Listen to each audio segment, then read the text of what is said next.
Good morning, my dear children. I hope you are safe. So, my advice is stay home, stay safe. And I believe that you have completed your previous portion. Today, our topic is chemical equation. So, in this lesson, we will complete what is a chemical equation, how to balance a chemical equation, and how can we make it more informative. How can we make a chemical equation more informative? So let us start our lesson. Chemical equation. So let us start. What is a chemical equation? Children, chemical equation is the short representation of a chemical reaction using symbols and formula. It's a short representation of a chemical reaction or chemical change using symbols and formula. So let us take the chemical change. Suppose burning of carbon, it gives carbon dioxide. So we can represent this in a shortcut method using the symbols and formula, and that is known as a chemical reaction equation. In a chemical equation, the original substances which undergo chemical change are called reactants, and the substance which are obtained at the end of the chemical chain are called the products. The reactants are mentioned at the left hand side of the equation, and the products are mentioned at the right hand side of the reaction. And in between the reactants and the products, there is an arrow mark. So we have to keep an arrow mark between the reactants and the products. So an equation will look like this: all the reactant at the left hand side, then an arrow mark, and all the products at the right hand side.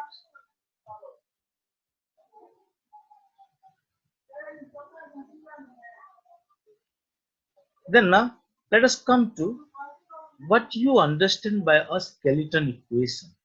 An equation which only represents the formula of the reactants and products, but not the actual number of molecules involved, is called a skeleton equation. That means in this type of equation, the equation is not balanced, only the formula of the reactants and the products are written in both sides of the arrow mark. For example, you can see this equation. If you see, carbon monoxide reacts with oxygen to give carbon dioxide. So this is a skeleton equation, and skeleton equations are not balanced.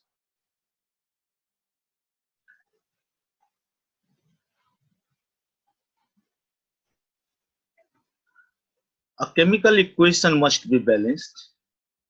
It is because, according to the law of conservation of matter, matter can neither be created nor be destroyed in any chemical chain. Thus, no atoms is lost or gained during a chemical reaction.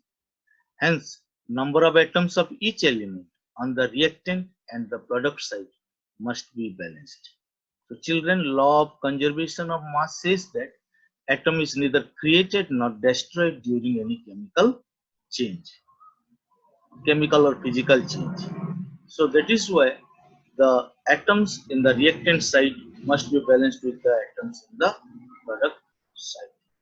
A reaction in which the number of atoms of each element on the reaction side is equal to that on the product side is called a balanced chemical equation. For example, you can take 2 carbon monoxide plus oxygen gives 2 carbon dioxide. Here, if you count the number of atoms of carbon in the reactant side, 2 carbon atoms in the reactant side and 2 carbon atoms in the product side. Similarly, if you take oxygen, then in the reactant side you can find 2 plus 2, 4. In the product side, it is 4. So this is an example of a balanced chemical reaction.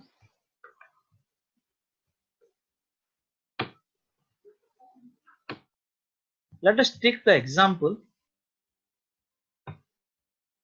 carbon plus oxygen gives carbon monoxide. So when we take this example, then you can find first step. What is the first step? First step is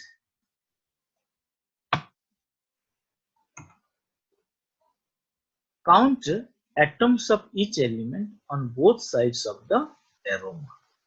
So that one we will do.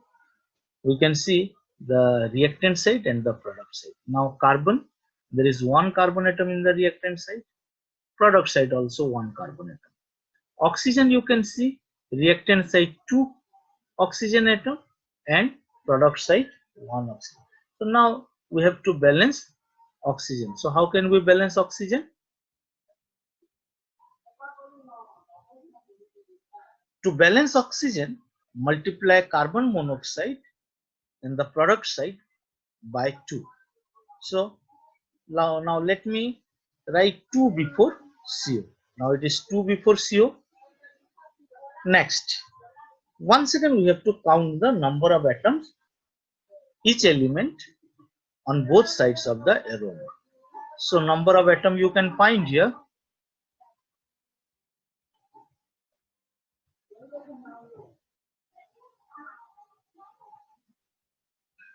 Number of atom each side is, now carbon is 1 at the reactant side and 2 at the product side, and oxygen is 2 on the reactant side and 2 on the product side. Now oxygen is balanced, but carbon is not balanced.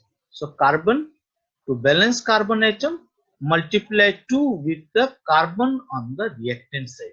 So before the reactant side, here I have to balance, write 2. So let me write 2 there. Now once again I have to count. Once again if we count, then you can find carbon 2 on the reactant side, carbon 2 on the product side, right?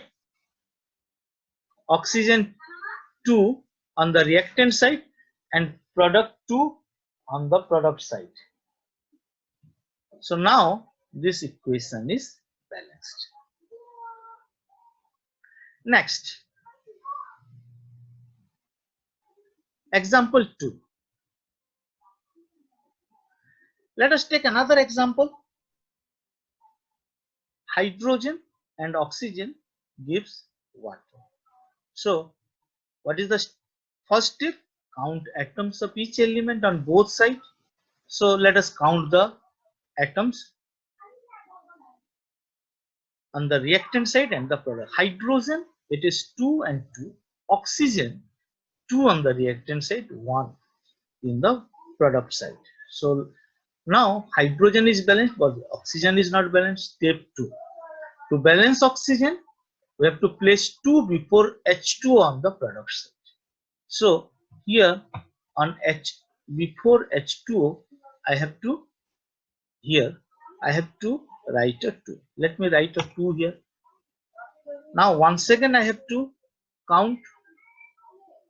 So in the reactant side you can find hydrogen 2 and product side 4. Oxygen is in the reactant side 2. The oxygen is balanced now, but hydrogen is not. Now to balance hydrogen, we have to multiply 2 before H2 on the reactant side. So let me write 2 there. Yes.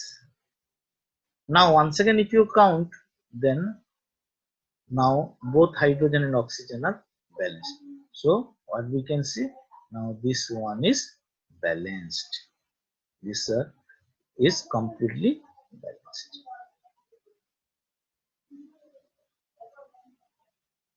Now let us take another example.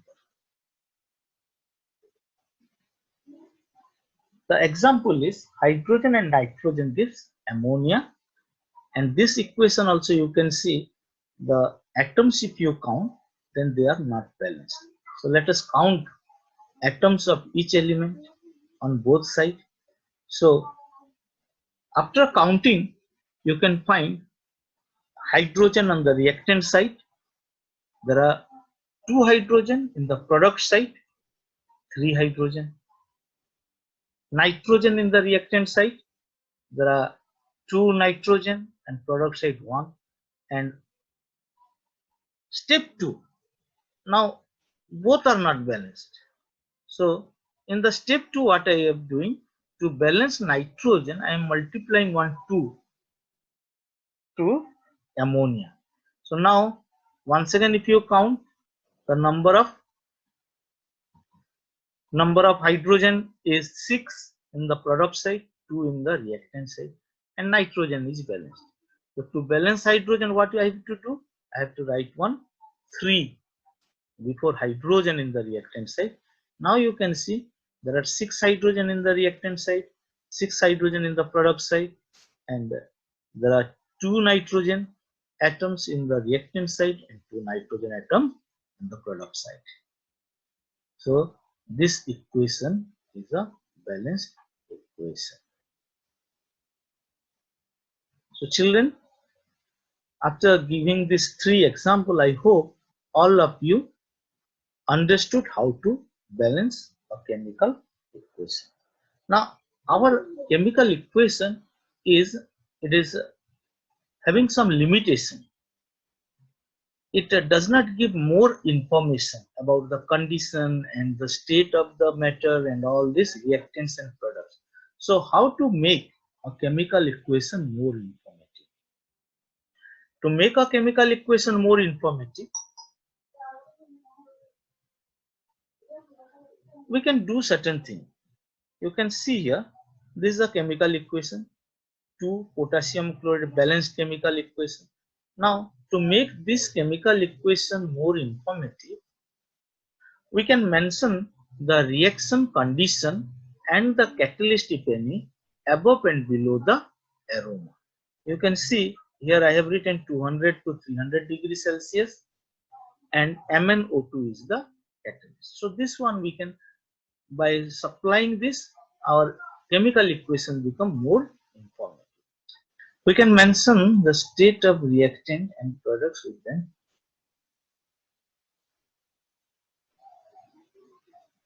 So KClO3 is S, KCl is S, and oxygen is a gas. Number 3, we can also mention name and color of the substances below them. So children, this is about chemical equation. Now it is time for homework. So you can see page number 54 and 55 in your chemistry book. All the exercise numbers you have to do.